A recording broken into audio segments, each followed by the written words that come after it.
দীর্ঘদিনের অপেক্ষার অবসান। মঙ্গলবার আখাউড়া সীমান্ত দিয়ে ত্রিপুরায় প্রবেশ করল আগরতলা কলকাতা ভায়া ঢাকা বাস।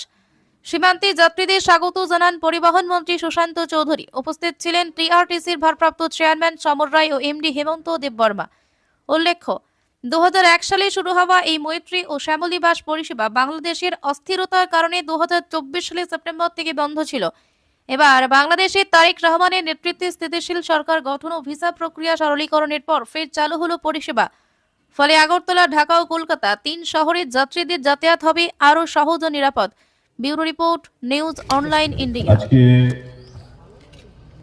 আমাদের প্রত্যেকের কাছে খুবই আনন্দের দিন এবং ভারতের একটা অঙ্গরাজ্য হিসেবে আমাদের ত্রিপুরা রাজ্য ভারতেরই অংশ। যারা আমরা ত্রিপুরায় বসবাস করি, আমাদের সকলের কাছে একটা আলাদাভাবে প্রাপ্তি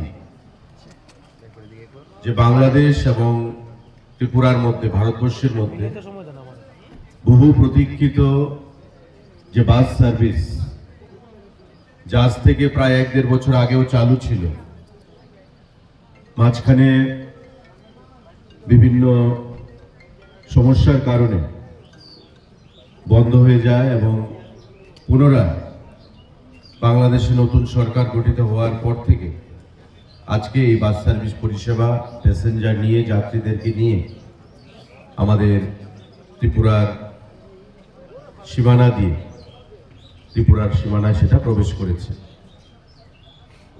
আমরা সবাই এখানে একত্রিত হয়েছি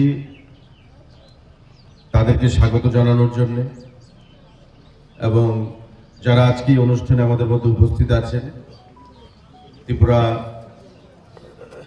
সড়ক পরিবহন নিগমের যিনি ইনচার্জ চেয়ারপারসন রয়েছেন সমর রায় মহোদয়,